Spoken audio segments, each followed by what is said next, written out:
দুনিয়ার মানুষেরা রে যেইভাবে গান শোনায়া দিল নরম করা হারাম, কুরআন শোনায়া দিল নরম করা হালাল, গান শোনায়া দিল নরম করা হারাম। আল্লাহ পাক রব্বুল আলামিন আমার তেলাওয়াতকৃত আয়াতের বর্ণনার ব্যাখ্যায় বলেন, হে দুনিয়ার মানুষেরা জানিয়া লও রে, দুনিয়ার ভিতরে যত সমস্ত গান আবিষ্কার করেছে, গান আবিষ্কার যারা করে, গান আবিষ্কার করা যেইভাবে হারাম, গান গাওয়াও হারাম, গান শোনাও হারাম, গানের যন্ত্রপাতি বানানো হারাম, গানের যন্ত্রপাতি বিক্রয় করা হারাম। আর যেই দোকানে বিক্রয় হয় ওই দোকানে মোল্লারে নিয়ে দোয়া করাও হারাম।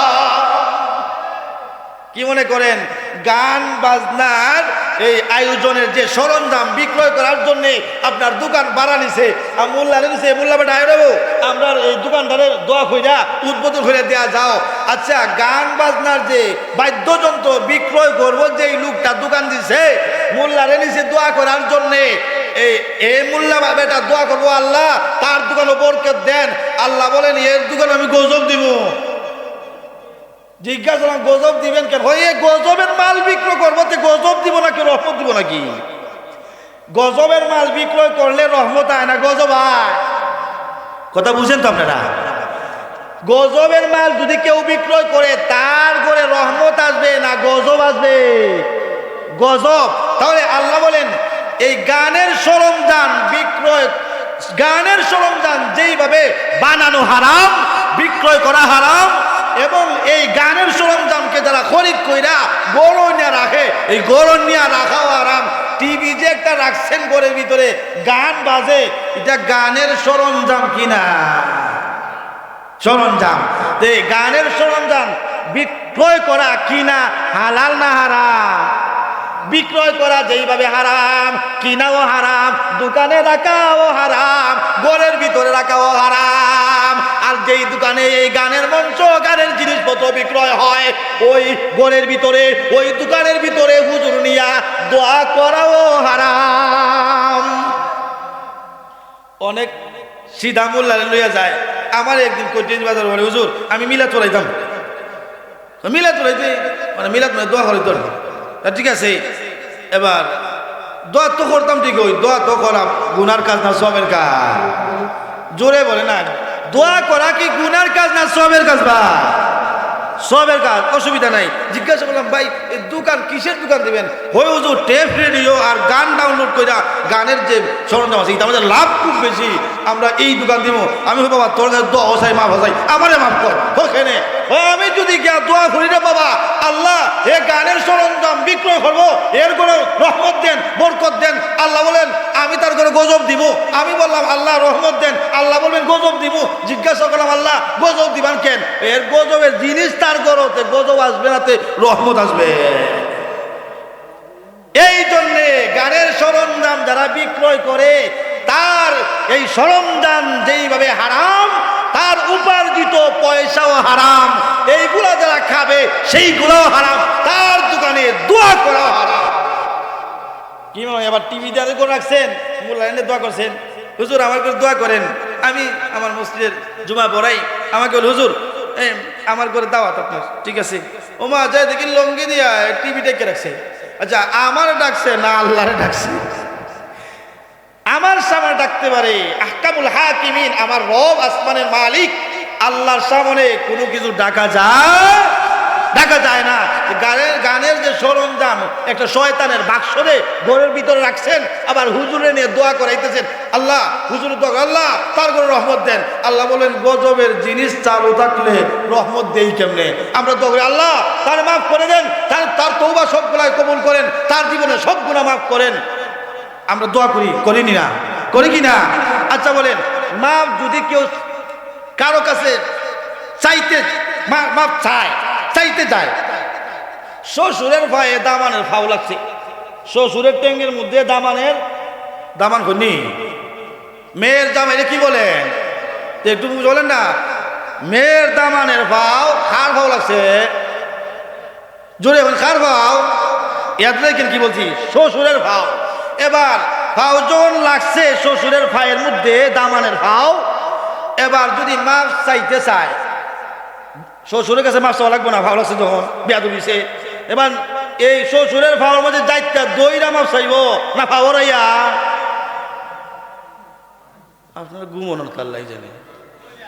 শ্বশুরের পায়ের মধ্যে যে ফাও লাগছে, যদি শ্বশুরের কাছে মাপ চাইতে চায়, মাপ চাওয়ার জন্য যায়, শ্বশুরের ভাওয়ার মধ্যে নিজের ভাওতে যাইতা দইরা মাপ চাইব না ফাও সরাইয়া?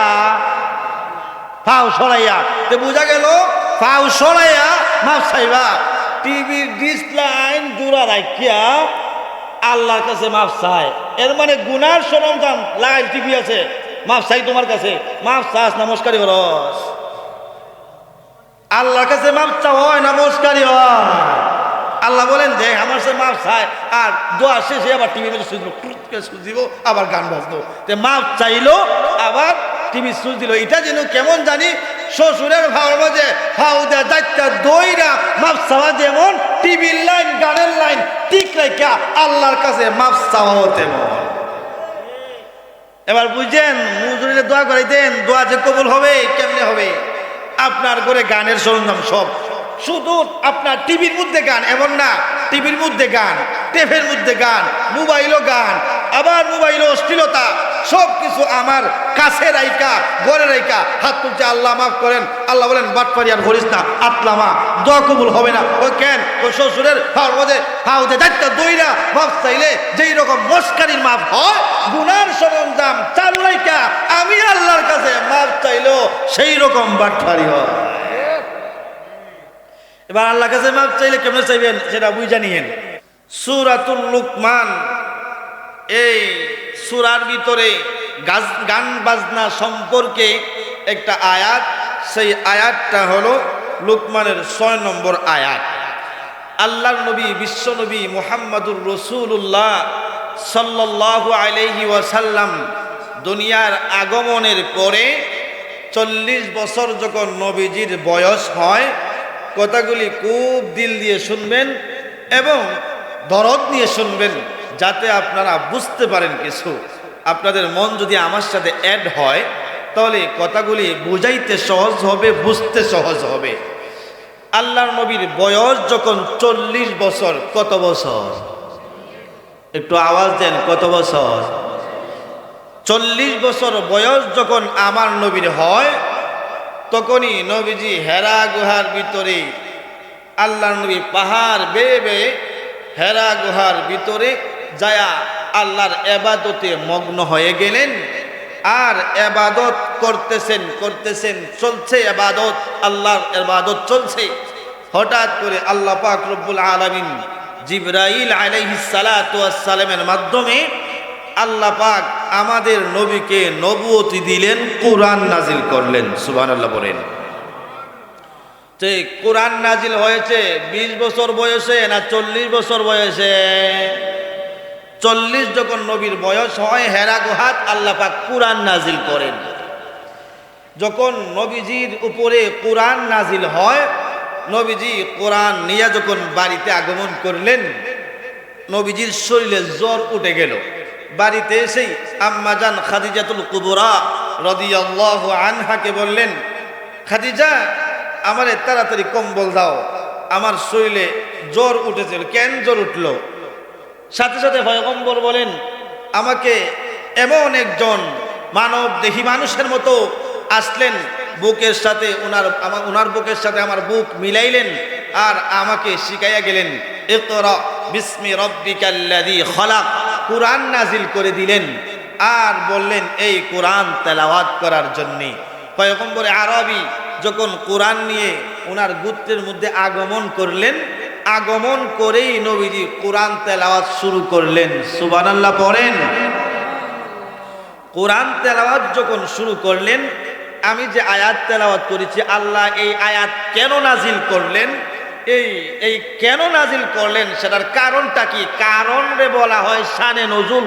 কোন কারণে আয়াত নাজিল হইল, এই আয়াত কোন কারণে নাজিল হইল, ওই কারণকে বলা হয় কোরআনের ভাষায় শানে নজুল। শানে নজুল, এই শানে নজুল কেন নাজিল হইল এটা বর্ণনা করলে এটার বলা হয় শানে নজুল। আপনাদেরকে শানে নজুলটাকে শুনাইলেই বুঝবেন কেন আল্লাহ পাক কুরআন নাজিল করলেন আর এই সূরাতুল লুকমানের আয়াত কেন নাজিল করলেন, কোন কারণে নাজিল করলেন, কারণটা শুনাইলেই বুঝতে পারবেন মূল আলোচ্য বিষয় কোন দিকে যাচ্ছে। পয়গম্বর আরবি সাল্লাল্লাহু আলাইহি ওয়াসাল্লাম যখন কোরআন তেলাওয়াত শুরু করলেন, কোরআন তেলাওয়াত শুনে মক্কার কাফের মুশরিক বেঈমানেরা তেলাওয়াত শুনে তাদের মন বেকুল হয়ে গেল। আরে এমন এক কোরআন আব্দুল্লাহর ছেলে মুহাম্মদ তেলাওয়াত করে, এই কোরআনের তেলাওয়াত তো কোনোদিন আমরা শুনি নাই, বিগত দিনেও শুনি নাই, এই মুহূর্তেও শুনি নাই। কি তেলাওয়াত করে? কাফের মুশরিকরা নবীর তেলাওয়াত শোনার জন্যে নবীজির ঘরের দ্বারে দরজায় গিয়ে গভীর রাতে দাঁড়ায়া থাকে। দেখা গেল নবীজির কোরআন তেলাওয়াতের কারণে, কোরআন তেলাওয়াতের আকর্ষণ আর বিকর্ষণে মহব্বতে এই মক্কার কাফের মুশরিকারা আমার নবীর কাছে যায় কালেমা পড়ে মুসলমান হয়ে যায়। যখন কাফেরেরা মুশরিকেরা আমার নবীর কাছে যায় কোরআন তেলাওয়াত শুনে কালেমা পড়ে মুসলমান হয়ে যাচ্ছে, তখন মুশরিকেরা চিন্তা করলো, কিরে আমরার ধর্মের লোক মুহাম্মদের ধর্মে যাইতেছে গা, সুতরাং কেমনে আটকানো যায়। আবু জাহেল, উতবা, সাইবা, ওলীদ ইবনে মুগীরা এবং এই চারজন মিলে সিদ্ধান্ত নিল, চার গোষ্ঠীর চার নেতা, শিমুলিয়ামের পঞ্চায়েতের নেতা আসেনি বা জোরে হইনা আসেনি, হ্যাঁ এই মনে করে ওই দেশের পঞ্চায়েতের নেতা যারা গোষ্ঠীর নেতা, এই নেতারা আইন করছে, চার নেতা আবু জাহেল, উতবা, সাইবা, ওলীদ ইবনে মুগীরা, এই চার নেতা আইন করছে আব্দুল্লাহর ছেলে মুহাম্মদের তেলাওয়াত শোনা যাবে না, কেউ শুনতে পারবে না, নিষিদ্ধ।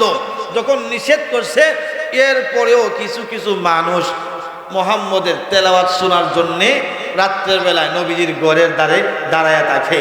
যখন এই চার নেতা আইন করলো যে আব্দুল্লাহর ছেলের মুহাম্মদ সাল্লাল্লাহু আলাইহি ওয়াসাল্লামের তেলাওয়াত কেউ শুনতে পারবা না, এই জনগণ চিন্তা করলো নেতা যেহেতু না করছে, সুতরাং এই মুহাম্মদের তেলাওয়াত যদি আমরা শুনতে যাই তাহলে আমাদের জন্য নেতার পক্ষ থেকে মুসিবত আসবে কিনা, জোরে বলে আসবে কিনা, আসবে, পঞ্চায়েত থেকে আলাদা করে তো রাখবো, বিপদে পড়বেন, এরকম আসেনি বা হ্যাঁ বিপদে পড়বে। এই জন্য চার নেতার এই আইন শুনে কোনো মানুষ, মুশরিকের কোনো মানুষ আব্দুল্লাহর ছেলে মুহাম্মদ সাল্লাল্লাহু আলাইহি ওয়াসাল্লামের ঘরে তেলাওয়াত শোনার জন্য যায় না।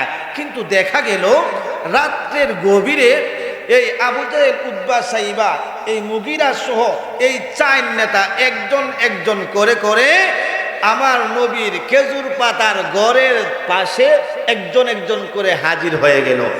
আবু জাহেল দাইকা বলে, এই উতবা তুই এখানে আসলে কেন? কয় নেতাজি আমি আসলাম কেন সেটার জবাব পরে দিব, আপনি আসলেন কেন? তেলাওয়াত শোনার জন্য আসি। কয় আমি তো লেগে এসেছি।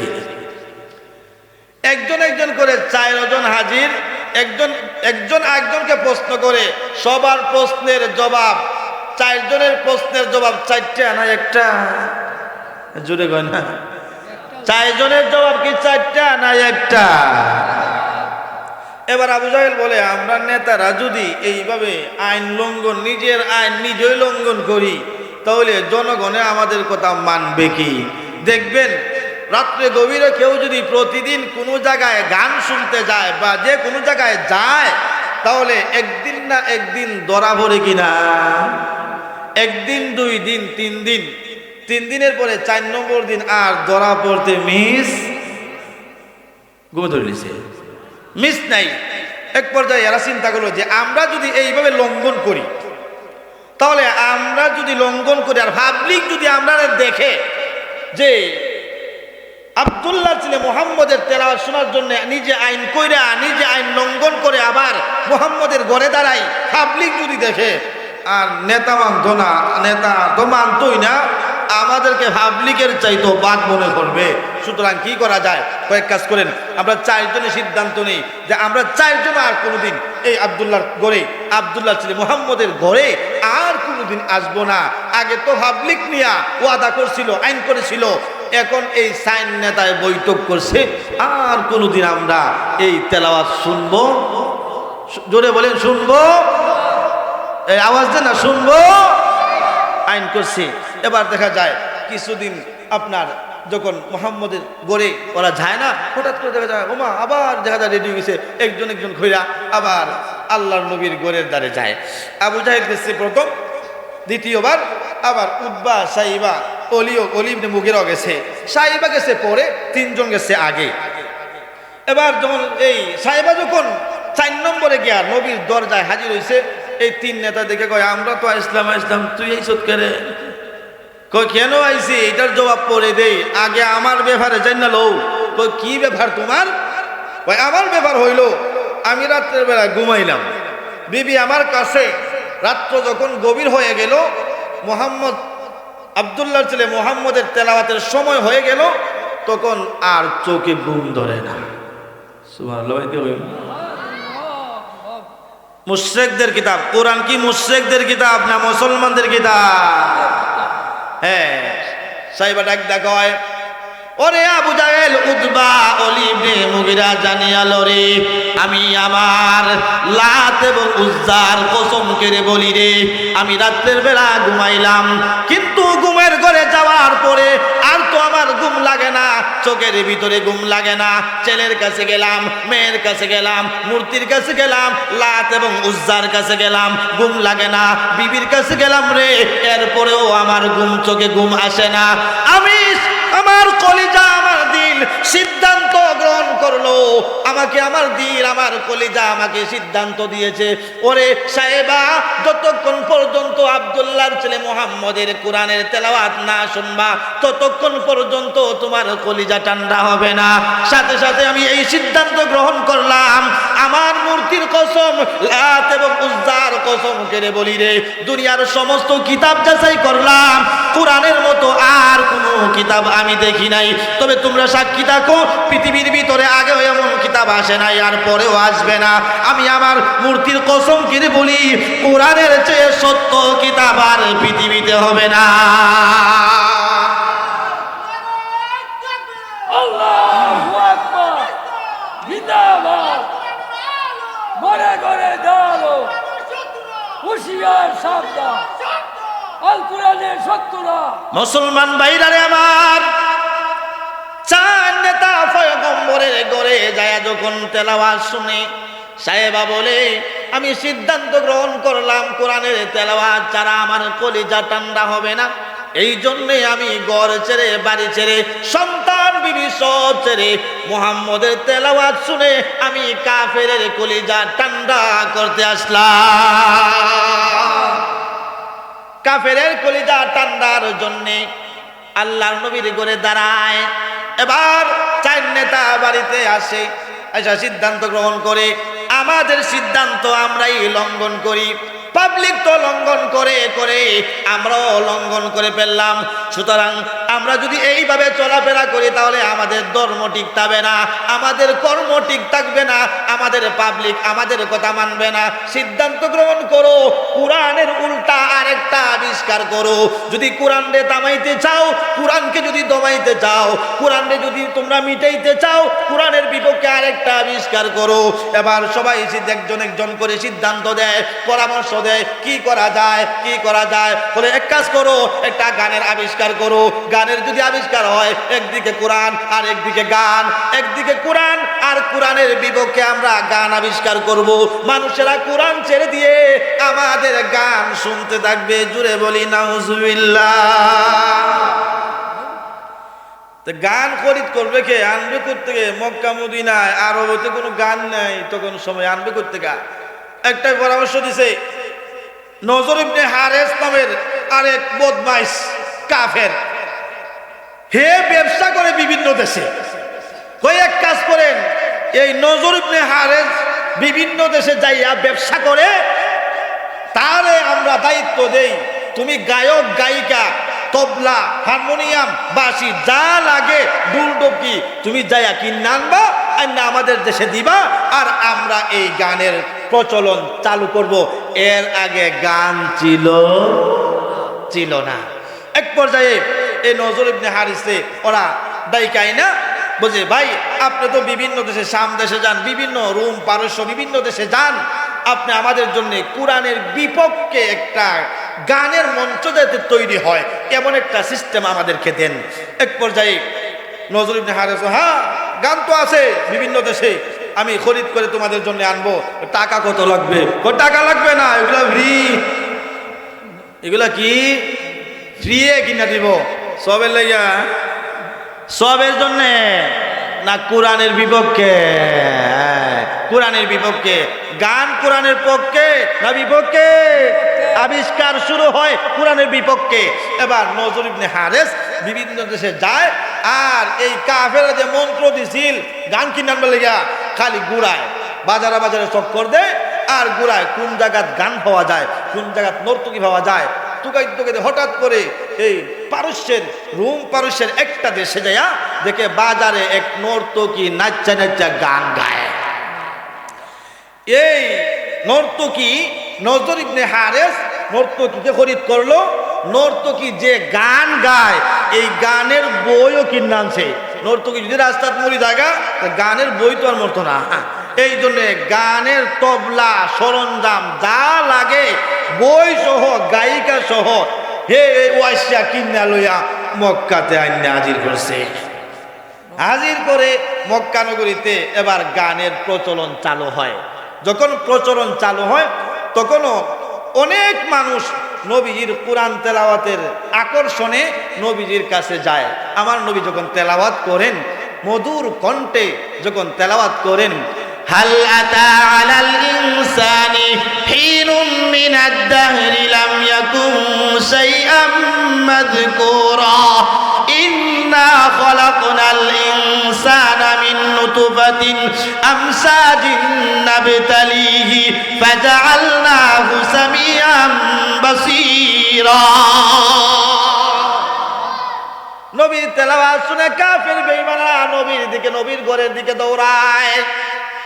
আর নজরুল ইবনে হারিস একদিকে গানের আবিষ্কার করছে আর বুঝায়, মুহাম্মদের যদি এই ধর্মে যাও তো মুহাম্মদে তোমাদের নামাজের কথা বলবে, রোজার কথা বলবে, হজের কথা বলবে, যাকাতের কথা বলবে।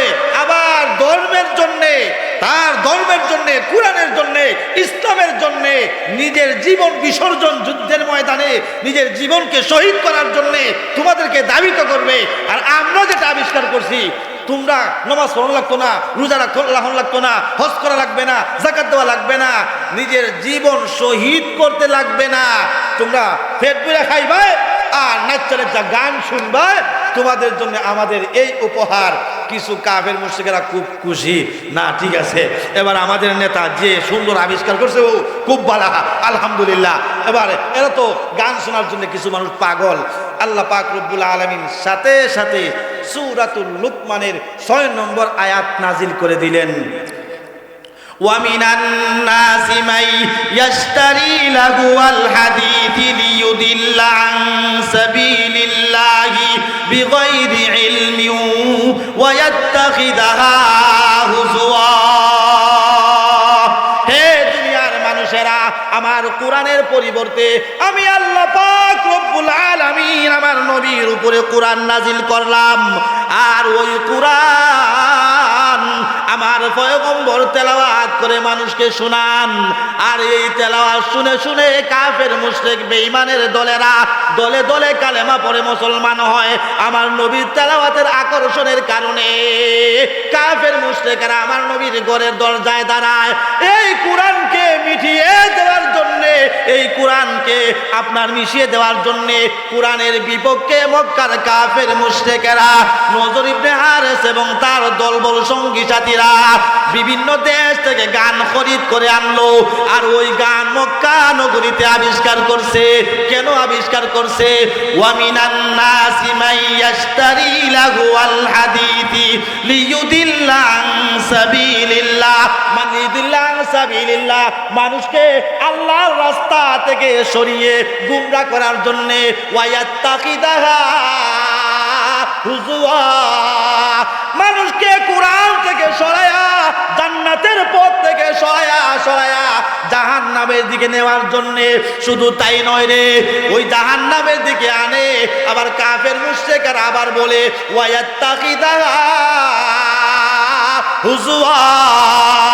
কুরআন নিয়ে মস্কারি করে, নামাজ নিয়ে মস্কারি করে, রোজা নিয়ে মস্কারি করে, জিহাদ নিয়ে মস্কারি করে, ওয়ায়াত্তাকিযা হুজুয়া উলাইকা লাহুম আযাবুম মুহিন। আমার আল্লাহ বলেন দুনিয়ার মানুষের আরে কাফের মুশরিক নজর ইবনে হারেস সহ কুরআনের বিপক্ষে যে এই গান আবিষ্কার করেছে, আমি রব্বুল আলামিন এই গানের বিপক্ষে সূরাতুল লুকমানের 6 নম্বর আয়াত নাজিল করে দিয়া বিশ্ববাসীকে জানায় দিলাম, আমি আল্লাহ কিয়ামত পর্যন্ত আবিষ্কৃত সমস্ত গান রে আমি আল্লাহ চিরতরে হারাম করে দিলাম। এবার আপনাদের কাছে প্রশ্ন, গান কি কোরআনের পক্ষে নাকি বিপক্ষে? হ্যাঁ, যে আবিষ্কার করছে শুরুতে আবিষ্কার করছে কোরআনের বিপক্ষে। এবার গান যারা গায় তারা কি কোরআনের বন্ধু না শত্রু? হ্যাঁ, গান গান আল্লাহ পাক রব্বুল আলামিন বলে যত গান আবিষ্কার দুনিয়ায় হইল সমস্ত গান কোরআনকে মিটানোর জন্য, কোরআনকে সাইড করার জন্য, কোরআনের পথ থেকে মানুষকে নেওয়ার জন্য, লিইউদিল্লা আন সাবিলিল্লাহ, মানুষকে গুমরাহ করার জন্য, আল্লাহর পথ থেকে সরানোর জন্য গান আবিষ্কার করছে। এবার কোন জাতের গান হারাম, কোন জাতের গান? অনেকে ফতোয়া দেয়, মাসালা দেয়, আমরা যে গান গাই আমরার গান এটা হালাল, আর এরা যে হয় এটা এরার লাগে হারাম, আমরার লাগে হারাম। ফতুয়া দেয়, ফতুয়া মারে। গান শরীয়তের মোল্লা যারা, এরা যে গানের কথা কয় রে ওইগুলা তো আমরার লাগে না, এরার লাগে হারাম, আমরার লাগে হালাল। দিকে এ হের লাগে হালাল, আমরা যে না করি ওইগুলা বলে হারাম, আমরার লাগে হারাম, এর লাগে হালাল। জিজ্ঞাসা করা হলে এই তোমার লেগে যে হালাল হইল কেমনে? হয় আমরা তো শরীয়তের মানুষ না, আমরা মারিফতে, আমরা তো এটা আরেক জগতের মানুষ। হে বলে আরেক জগতের মানুষ, শরীয়তের না, হে আরেক জগতের মানুষ। জিজ্ঞাসা করলাম কোন জগতের মানুষ? হয় আমরা মারিফতের মানুষ। এ মারিফতের গান গায়, মারিফতের মানুষ। শরীয়তের ভিতরে আমরা মোল্লারা আছি আর এরা আছে মারিফতে। মারিফত বেটা বেটি মিল্লা গান গান গায়। যাই হোক, আল্লাহ পাক বলেন ওয়ামিনান নাসি মান ইয়াশতারি লাহুয়াল হাদিথি লিয়ুদিল্লা আন সাবিলিল্লাহি বিগাইরি ইলম। আমার আল্লাহ আসমানের মালিক, জমিনের মালিক, চিল্লায় আওয়াজে বলেন আমাদের মালিক কে? আওয়াজে বলেন আমাদের রব কে? আল্লাহ পাক রব্বুল আলামিন বলেন দুনিয়ার মানুষের আরে কোন ধরনের গান হালাল আর কোন ধরনের গান হারাম আমার আল্লাহ সুন্দর করে বর্ণনা করেন। মুফাসসিরে কেরাম এই আয়াতের ব্যাখ্যায় সূরাতুল লুকমানের 6 নম্বর আয়াতের ব্যাখ্যায় মুফাসসিরে কেরাম বলেন দুনিয়ার যত গান, যত জাতের গান আছে, গানের কোয়ালিটি অনেক রকম, ধোঁকা দেওয়ার জন্য বিভিন্ন জাতের গান আবিষ্কার করেছে। মুফাসসিরে কেরাম গানের ব্যাখ্যা দিয়ে বলেন, হে দুনিয়ার মানুষেরা, আমি আল্লাহ পাক রব্বুল আলামিন দুনিয়ার জগতের যত গান আছে রে সমস্ত গান রে আমি আল্লাহ হারাম করলাম। এবার টিভির গান, বিসিডির গান, আবার টিভির গান, বিসিডির গান, টেপের গান, রেডিওর গান, আমার ভাইয়েরা শুধু তাই নয় রে, ডিসলাইনের গান, মোবাইলের গান, ফেসবুকের গান, ইউটিউবের গান, মালজুরার গান, যাত্রাপালার গান, শরীফুদ্দিনের গান রে, আমির উদ্দিনের গান, শুধু তাই নয় বন্ড বাবার গান, রাজার বাগের গান, দেওয়ান বাগের গান, আটরশির গান, খাজা বাবার গান, পুরুষের নামের গান, শরীয়তের গান, মারিফতের গান, হকিকতের গান, দুনিয়ার যত জগতে যত গান আবিষ্কার করেছে পুরুষের নামে গান গায়, বেটা বেটির গান, বেটা বেটি মিল্লা গান, তবলার গান, তবলা সারা গান, শুধু তাই নয় রে, পৃথিবীর ভিতরে যত ধরনের গান আবিষ্কার করেছে শয়তানের দলেরা, আল্লাহ পাক রব্বুল আলামিন বলেন দুনিয়ার মানুষের আরে ওই গান কোনো ভালো মানুষ আবিষ্কার করে নাই, আমার কোরআনের বিপক্ষে আবিষ্কার করেছে। শুধু তাই নয়, যত জাতের গান আছে, কিছু গান আছে লাউয়াসার গান, কিছু গান আছে ল্যামটাসার গান, উদলাসার গান, বদলাসার গান, মাজারের নামে গান, বন্ড বাবার গান, উরুসের নামে গান, বেটার নামে গান, বেটির নামে গান, বদলাসার গান, সালসার বাবা গান, যত ধরনের গান দুনিয়াতে আবিষ্কার করা হয়েছে আমি আল্লাহ সূরাতুল লুকমানের 6 নম্বর আয়াত নাজিল করে দিয়া সমস্ত গান রে চিরতরে আরাম করে দিলাম। সমস্ত গান চিরতরে হালাল না হারাম? হারাম। এবার যদি কেউ কয় না আমরা মারিফতের গান গাই, আমরা শরীয়তের গান গাই না, মারিফতের গান গাই, যদি মারিফতের গানের জবাব দেয় যে আপনাদেরকে হুজুররা যা বলে সেরা শরীয়তের মোল্লা, মারিফতের মোল্লা, এরা হইছে না, আমরা মারিফতের মানুষ।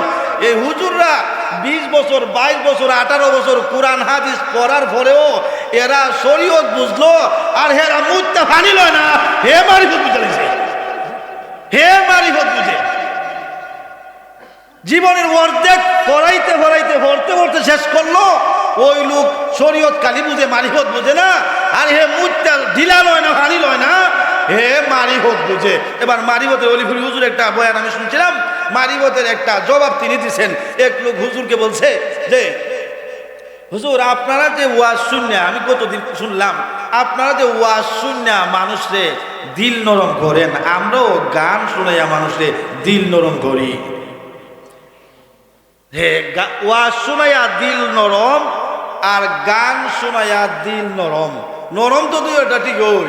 হুজুর তো আমার মতো আর এই আপনার দেখে মোল্লা না, হুজুর তো আকাশ চুম্বি এনিম আল্লাহ পাক ওনাকে দান করছেন, আল্লাহ যেন হুজুরকে হায়াত বাড়াই দেন, সকলে হই না আমিন। ওলি হুজুর জবাব দিন না, তো ঠিকই তো হয়েছে, তোমারটা ঠিক হই হয়, কথা তো সবাই স্বীকার করে না, আপনি স্বীকার করছেন, আরো সে হইছে না। টিবলের পানি দিয়া সিরা ভিজাইল লরম হয়, মুত্তা ভিজাইল লরম হয়।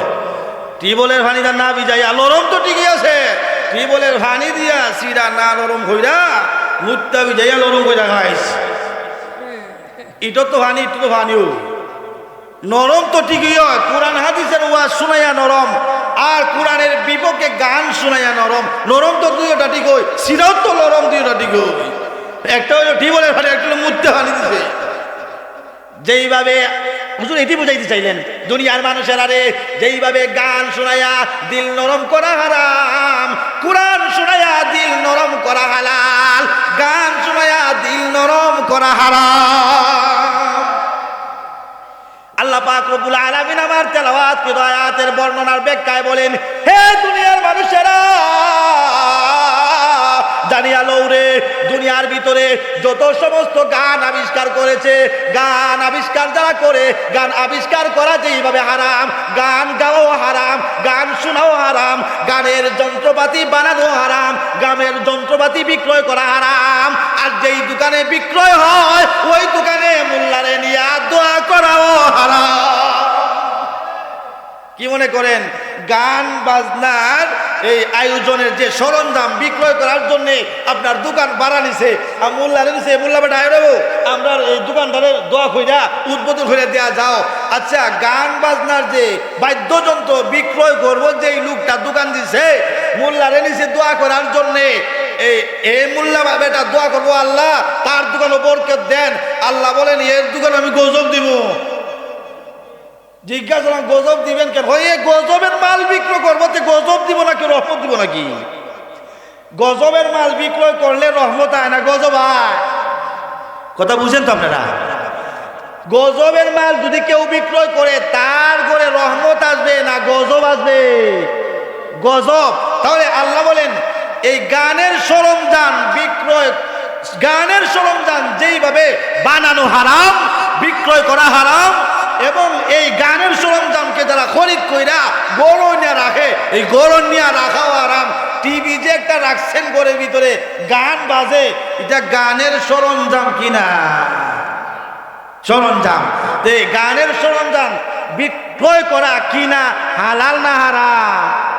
বিক্রয় করা যেইভাবে হারাম, কিনাও হারাম, দোকানে রাখাও হারাম, ঘরের ভিতরে রাখাও হারাম। আর যেই দোকানে এই গানের মঞ্চ, গানের জিনিসপত্র বিক্রয় হয়, ওই ঘরের ভিতরে, ওই দোকানের ভিতরে হুজুর নিয়া দোয়া করাও হারাম। অনেক সিধা মোল্লারে লইয়া যায়। আমার একদিন কৈটেজ বাজার বলে হুজুর আমি মিলাদ চড়াইতাম, মিলাদ চড়াইতে মানে মিলাদ মানে দোয়া করাইত, ঠিক আছে। এবার দোয়া তো করতাম ঠিক, ওই দোয়া তো করা গুনার কাজ না সবের কাজ? জোরে বলে না, দোয়া করা কি গুনার কাজ না সবের কাজ? বা সবের কাজ, অসুবিধা নাই। জিজ্ঞাসা করলাম ভাই এই দোকান কিসের দোকান দিবেন? হয় হুজুর টেপ রেডিও আর গান ডাউনলোড করে গানের যে সরঞ্জাম আছে এটা আমাদের লাভ খুব বেশি, আমরা এই দোকান দিব। আমি বাবা তোর কাছে দোয়া হসাই মাফ হসাই আমারে মাফ কর ওখানে।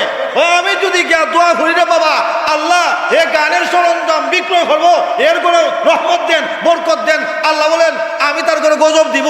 আমি বললাম আল্লাহ রহমত দেন, আল্লাহ বলবেন গজব দিব। জিজ্ঞাসা করলাম আল্লাহ গজব দিবেন কেন? এর গজবের জিনিস তার গরতে গজব আসবে নাতে রহমত আসবে। এই জন্যে গানের সরঞ্জাম যারা বিক্রয় করে তার এই সরঞ্জাম যেইভাবে হারাম, তার উপার্জিত পয়সাও হারাম। এইগুলা যারা খাবে সেইগুলাও হারাম, তার দোকানে দোয়া করাও হারাম। কি মনে হয় এবার টিভি দিয়ে করে রাখছেন, মূল্যায়নে দোয়া করছেন, হুজুর আমার করে দোয়া করেন। আমি আমার মসজিদের জুমা পড়াই, আমাকে বল হুজুর আমার করে দাওয়াত আপনার, ঠিক আছে। ওমা যায় দেখি লঙ্গি দিয়া টিভি ডেকে রাখছে। আচ্ছা আমার ডাকছে না আল্লাহরে ডাকছে? আমার সামনে ডাকতে পারে আহকামুল হাকিমিন, আমার রব আসমানের মালিক আল্লাহর সামনে কোনো কিছু ডাকা যায়? ডাকা যায় না। গানের যে সরঞ্জাম একটা শয়তানের বাক্সরে ঘরের ভিতরে রাখছেন, আবার হুজুরে নিয়ে দোয়া করাইতেছেন আল্লাহ হুজুরের দোয়া আল্লাহ তার করে রহমত দেন। আল্লাহ বলেন গজবের জিনিস চালু থাকলে রহমত দেই কেমনে? আমরা দোয়া করি আল্লাহ তার মাফ করে দেন, তার তওবা সবগুলাই কবুল করেন, তার জীবনে সব গুনাহ মাফ করেন। আমরা দোয়া করি, করিনি না? করি কি না? আচ্ছা বলেন মাফ যদি কেউ কারো কাছে চাইতে মাফ চাইতে যায়, শ্বশুরের ভাইয়ে দামানের ফাউ লাগছে, শ্বশুরের ট্যাঙ্গের মধ্যে দামান করি, মেয়ের জামাইরে কি বলেন একটু বলেন না, মেয়ের দামানের ফাউ খার ফাউ লাগছে, জোরে এখন খার ফাউ ইয়াদ রেখেন কি বলছি, শ্বশুরের ফাউ। এবার ফাউ যখন লাগছে শ্বশুরের ভাইয়ের মধ্যে দামানের ফাউ, এবার যদি মাফ চাইতে চায়, শ্বশুরের কাছে মাফ চাওয়া লাগবে না, ভাও লাগছে যখন বিয়াদু দিছে। এবার এই শ্বশুরের ভাওয়ার মধ্যে যাইতে দইরা মাফ চাইব না ফাওয়ারাইয়া? আপনার ঘুমোনোর কাল্লাই জানে।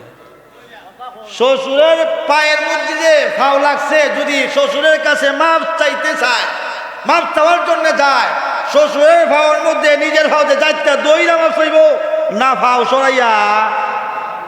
ফাও সরাইয়া। তো বোঝা গেল ফাও সরাইয়া মাফ চাইবা।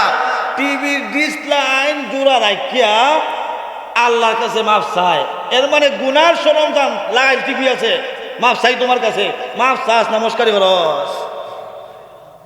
আল্লাহর কাছে মাফ চাওয়া হয় না মস্কারি হয়? আল্লাহ বলেন যে আমার সাথে মাফ চায়, আর দোয়া শেষে আবার টিভির মধ্যে সুইচ দিব, আবার গান বাজলো, মাফ চাইলো আবার টিভি সুইচ দিল। এটা যেন কেমন জানি শ্বশুরের ভাওয়ার মাঝে ফাউ দেয়া যাইতা দইরা মাফ চাওয়া যেমন, টিভির লাইন গানের লাইন ঠিক রাখা আল্লাহর কাছে মাফ চাওয়াও তেমন। এবার বুঝছেন হুজুরে দোয়া করাইতেন, দোয়া যে কবুল হবে কেমনে হবে? আপনার ঘরে গানের সরঞ্জাম সব, শুধু আপনার টিভির মধ্যে গান এমন না, টিভির মধ্যে গান, টেপের মধ্যে গান, মোবাইলও গান, আবার মোবাইলও অশ্লীলতা, সব কিছু আমার কাছে রাইকা ঘরে রাইকা হাত তুলছে আল্লাহ মাফ করেন। আল্লাহ বলেন বাটপারি আর করিস না, আতলামা দোয়া কবুল হবে না। ও কেন? ও শ্বশুরের ফাউদে যাইতে দইরা মাফ চাইলে যেই রকম মস্কারির মাফ হয়, গুনার সরঞ্জাম চালু রাইকা আমি আল্লাহর কাছে মাফ চাইলেও সেই রকম বাটপারি হয়। এবার আল্লাহর কাছে মাফ চাইলে কেমন চাইবেন সেটা বুঝা নিয়েন। যাই হোক, আল্লাহ পাক বলেন ওয়া মিনান নাসি মাই ইয়াশতারি লাহু আল হাদিস লিয়ুদিল্লা আন সাবিলিল্লাহ। হে দুনিয়ার মানুষেরা, আমি আল্লাহ পাক রব্বুল আলামিন গানের সরঞ্জাম, গায়ক গান শোনায়, মানুষে গান শোনায়, গান শোনানি হারাম, শোনাও হারাম। আমি শুনাইলাম, শুনানিও হারাম, যারা শুনে ওই শোনাটারও হারাম। গানের সরঞ্জাম তবলা, আপনার বাঁশি, গান বাজনার সরঞ্জাম যা আছে, দুল তবলা বাঁশি হারমোনিয়াম যা কিছু আছে, ওইগুলা বানানো হারাম, বিক্রয় করাও হারাম, কিনাও হারাম। শুধু তাই নয়, গানের ঘরে দোয়া করাও হারাম। শুধু তাই নয় রে, আল্লাহ পাক আরেক আয়াতে বলেন উলাইকাল্লাযীনা ইশতারাউদ দালালাতা বিল হুদা ফামা রাবিহাত তিজারাতুহুম ওয়া মা কানু মুহতাদিন। আমার আল্লাহ বলেন, হে দুনিয়ার মানুষেরা, কাফের বেঈমানেরা, আমি আল্লাহর কোরআনের পরিবর্তে, হেদায়েতের পরিবর্তে গানের সরঞ্জাম খরিদ করেছে। ওই মানুষেরা হেদায়েত পাবে না, ওই মানুষের ব্যবসা। উলাইকাল্লাযীনা ইশতারাউদ দালালাতা বিল হুদা, হেদায়েতের পরিবর্তে গুমরাহি ক্রয় করেছে। এর মানে হলো কোরআনের পরিবর্তে গানের সরঞ্জাম খরিদ করেছে। এই যে খরিদ করলো, ওই ব্যবসায় তারা লাভবান হতে পারবে না। শুধু তাই নয়, এরা সহজে হেদায়েত পাবে না। আয়াতের ব্যাখ্যায় মুফাসসিররা বলেন, যারা গুনার সরঞ্জাম খরিদ করে, শয়তানের সরঞ্জাম খরিদ করে, ওই মানুষের ওই ব্যবসার ভিতরে লাভবান হতে পারবে না। কেন? কোরআন বাদ দিয়া কোরআনের বিপক্ষে গানের আয়োজনের মাল খরিদ করেছে। ওই মানুষগুলা ওই ব্যবসার ভিতরে লাভ করতে পারবে না। 2 নম্বর, তারা সহজে হেদায়েত পাবে না।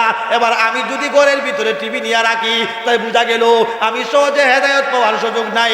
আমি যদি এই গান যদি মোবাইলের ভিতরে ডাউনলোড করে রাখি, অশ্লীলতা যদি আমি গান মোবাইলে ডাউনলোড করে রাখি, আল্লাহর কোরআনের এই আয়াত আমাদেরকে জানাইয়া দেয়, হে দুনিয়ার মানুষেরা, তুমি কোরআনের পরিবর্তে গুনার সরঞ্জাম যেইগুলা খরিদ করলা, তোমার এই ব্যবসায় লাভ হতে পারবা না, আবার হেদায়েতও পাবা না।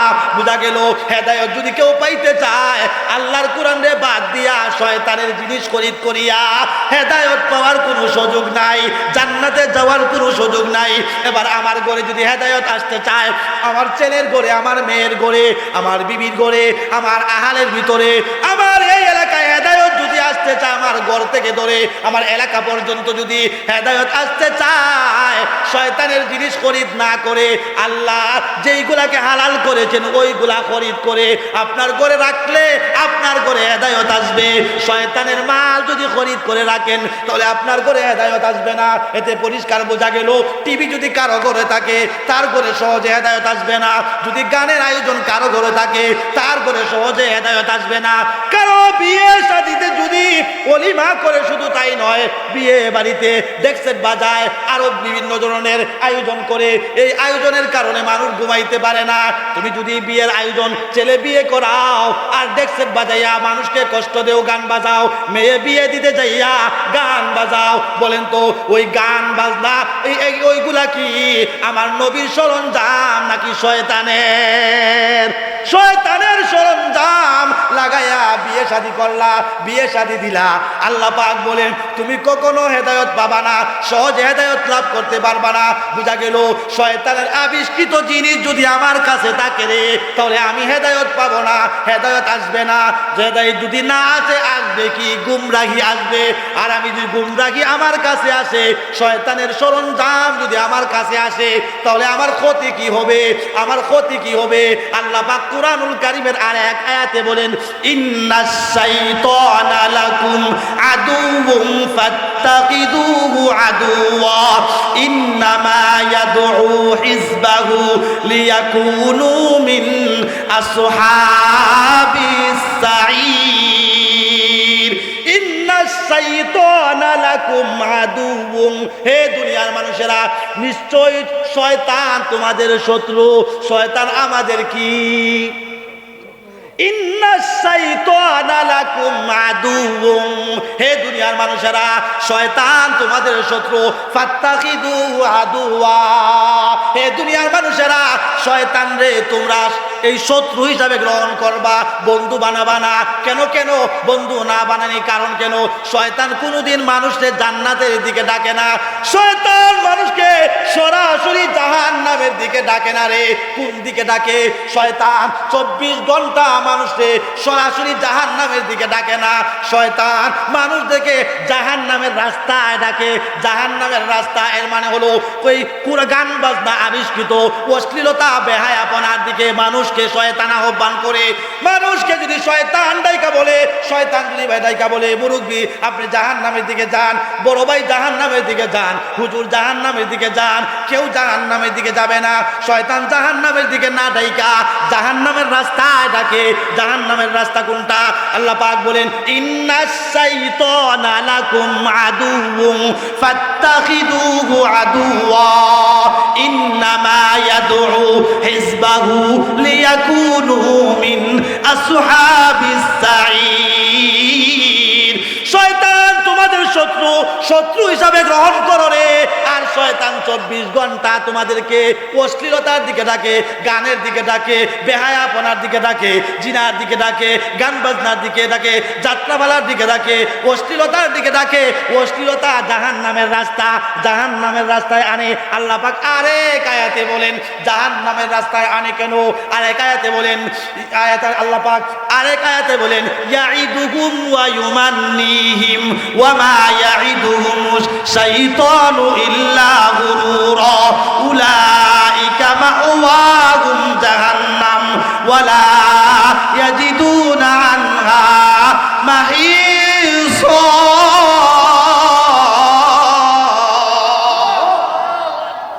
শয়তান মানুষকে প্রতিশ্রুতি দেয়, ওয়া ইউমান্নিহিম মিথ্যা প্রতিশ্রুতি দেয়, ওয়া মা ইয়াইদুহুমুশ শাইতানু ইল্লা গুরুরা উলাইকা মাওয়াহুম জাহান্নাম ওয়া লা ইয়াজিদুনা আনহা মাহিসা। আমার আল্লাহ বলেন শয়তান মানুষকে মিথ্যা প্রতিশ্রুতি দেয়, প্রতারণা করে। কেন প্রতারণা করে?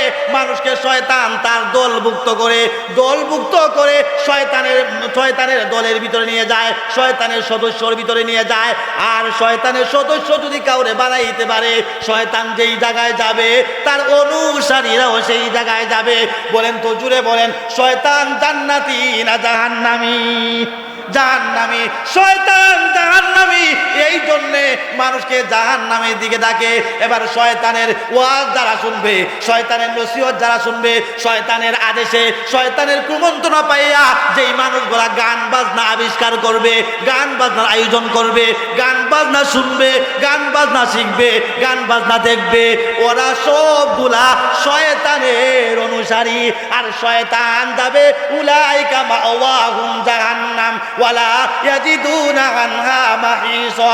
শয়তান জাহান্নামে যাবে আর ডাকবে তাড়াতাড়ি আসেন। কই কোথায় ডাকো? কই জাহান্নামের দিকে ডাকি। কই কেন? কই দুনিয়াতে তোমরা তো আমার মুসল্লি ছিলা, আমি শয়তান তোমাদেরকে গান বাজনার ভিতরে লাগাইয়া দিলাম। আর আমার কথায় কথায় তোমরা দুনিয়াতে গান বাজনা শুনেছো, আমি হলাম তোমাদের ইমাম। আর তোমরা গান বাজনা শুনে হইলা আমার মুসল্লি। ইমাম সাহেব শয়তান ইমাম যায় জাহান্নামে, শয়তানের অনুসারীরাও জাহান্নামে। আল্লাহ পাক বলেন ইয়াউমা নাদউ কুল্লা উনাসিম বিইমামিহিম। জুড়ে বলি আল্লাহু আকবার। আল্লাহ পাক বলেন ইয়াউমা নাদউ কুল্লা উনাসিম বিইমামিহিম। শয়তান আল্লাহ পাক বলেন হাসরের ময়দানে আল্লাহ পাক ইমাম সহকারে ডাকবেন। ইমাম সাহেব আসেন, আপনার মুসল্লিদের নিয়ে আসেন, নেতা সাহেব আপনি আসেন, আপনার কর্মীদেরকে নিয়ে আসেন। আল্লাহ পাক শয়তানকে ডাক দিবেন, শয়তান সামনে আয়, সামনে আয়। এবার শয়তান তার মুসল্লিদেরকে ডাকবে। মুসল্লি কারা?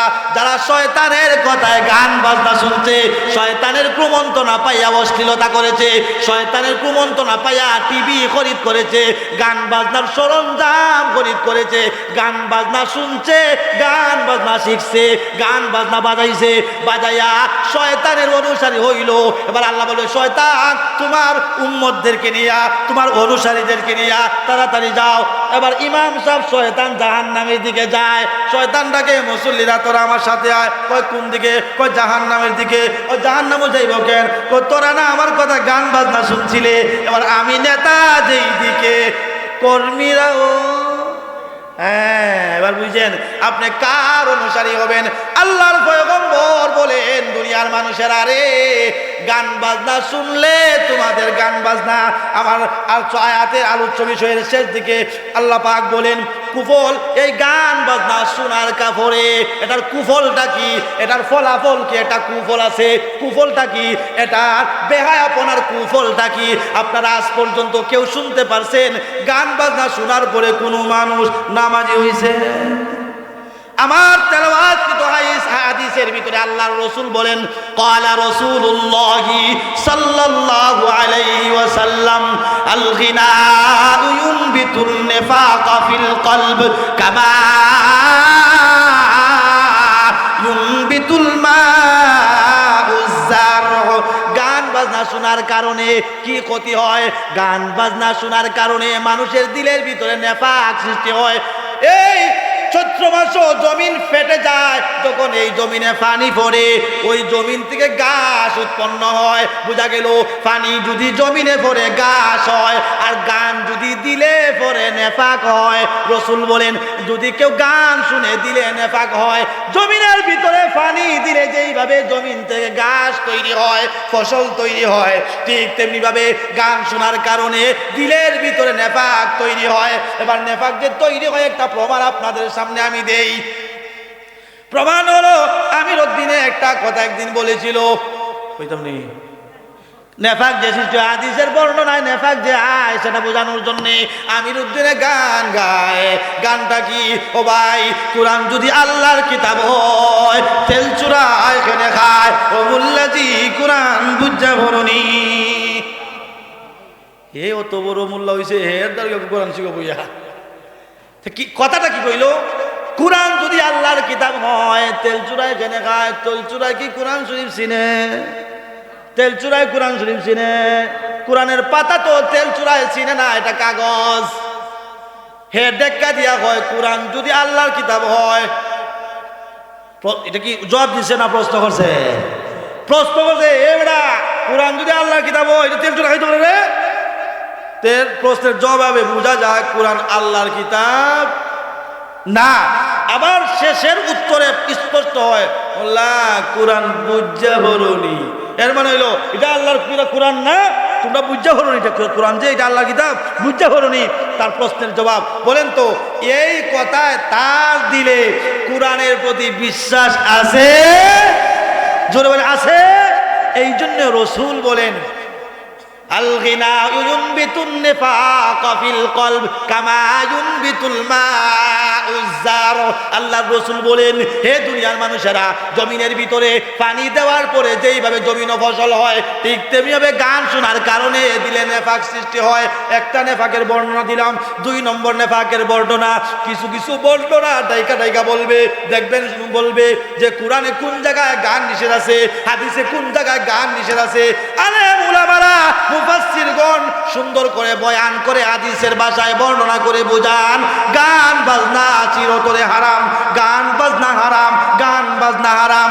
আর এর জবাব দেয় কোন জায়গার মধ্যে গান আছে কোরআনের? কোরআনের কোনো জায়গায় গান না যায় এটা নাই, হাদিসে নিষেধ কোনো গান নাই। তাহলে বোঝা গেল হুজুর আলেম উলামা বুঝানোর পরেও ওই বন্ড তার দিলের ভিতরে গান শুনতে শুনতে দিলটা নেফাকে ভরে গেছে।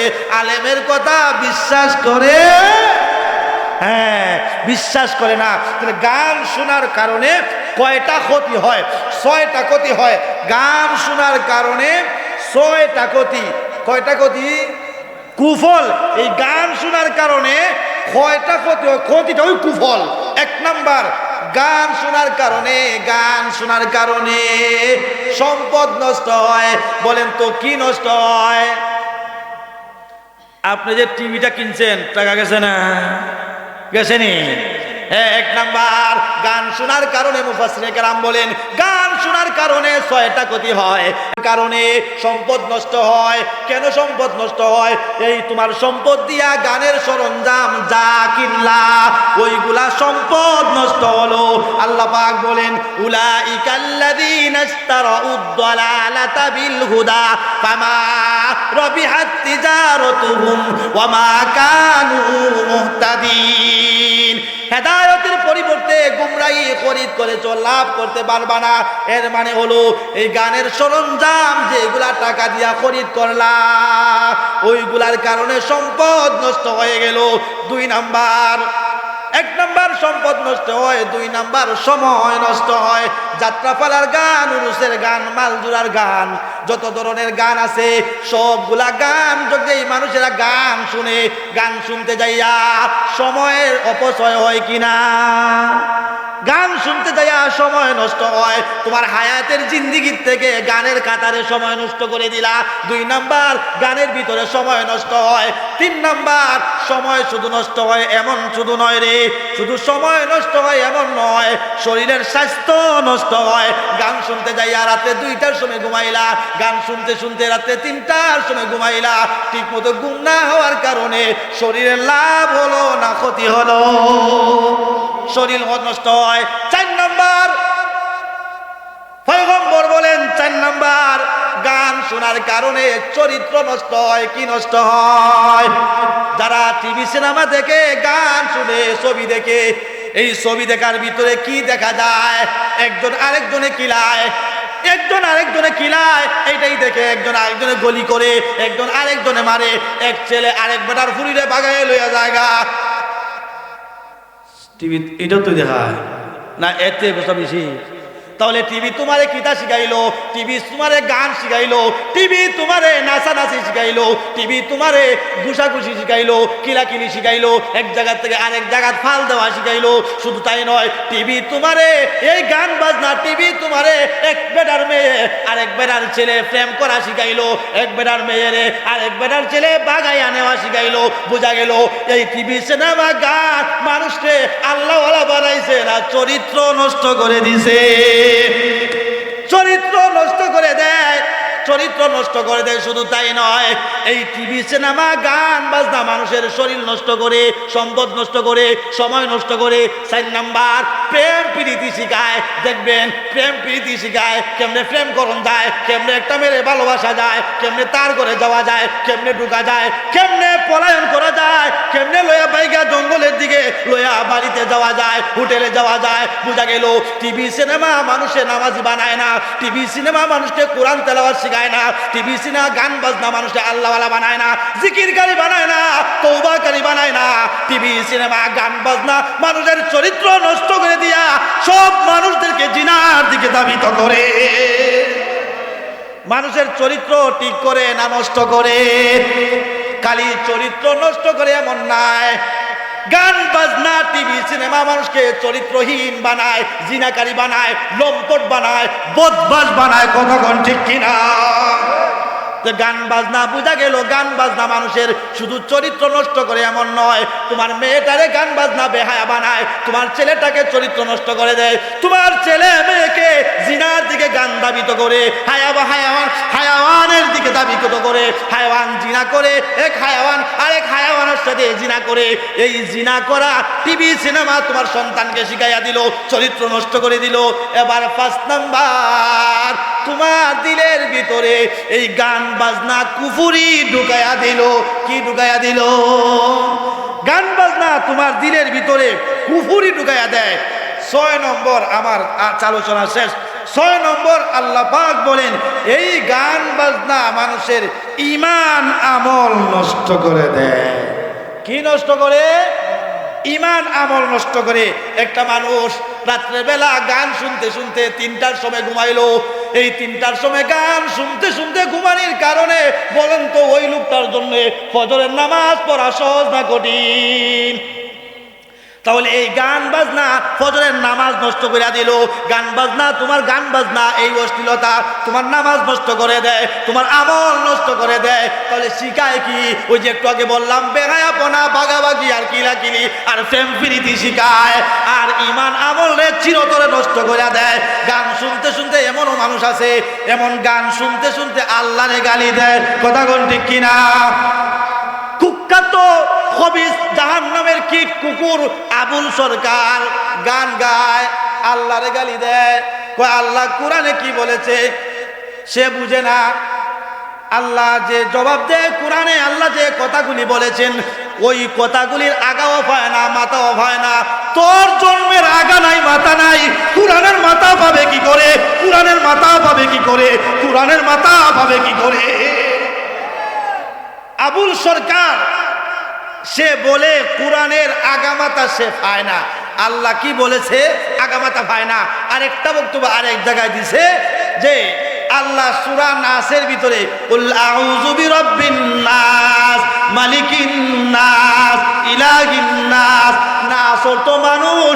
আর সে বলে আল্লাহ পাক কোরআনে সূরা নাসের ভিতরে শুধু নাসানাসির কথা বলেছেন। এই রকম দুষ্ট কাফের জাহান্নামের কুকুরকে বাংলার জমিনে ফাঁসির কাষ্ট দিতে হবে, ফাঁসিতে ঝুলাইয়া কুকুরের মতো মারতে হবে, ঠিক কি না?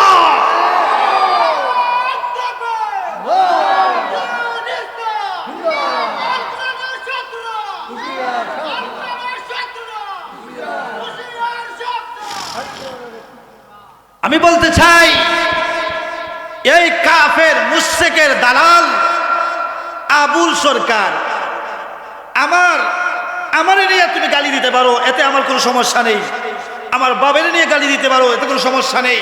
কিন্তু আমার রব নিয়া, কোরআন নিয়া, রসুল নিয়া, হাদিস নিয়া এই বাংলার জমিনে যেই আমার রবকে গালি দিবে, কোরআনকে গালি দিবে, তার জিহ্বা টেনে কুকুরকে খাওয়াতে হবে, ঠিক কি না?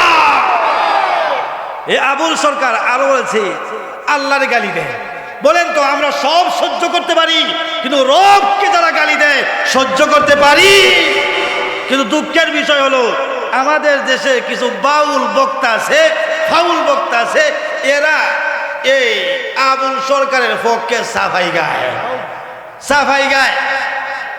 বলেন তো, সব সহ্য করা যায়, কিন্তু ধর্ম নিয়ে, কোরআন নিয়ে, রব নিয়ে, রসুল নিয়ে কেউ যদি কটূক্তি করে তাকে কি ছাড় দেওয়া যায়? ছাড় দেওয়া যায় না। এই শয়তান আবুল সরকার ফাউলের পক্ষে এই বীর মির্জা ফখরুল হেও পক্ষ দেয়, আবুল সরকারের পক্ষ মারে। আচ্ছা, একজন মুসলমান কি একজন মুরতাদের পক্ষ দিতে পারে? যারা রবকে গালি দেয় তার পক্ষে, যে রবকে আবুল সরকার যে রবকে গালি দিল, এই আবুল সরকারের পক্ষে যারাই কথা বলবে সবটি কাফের।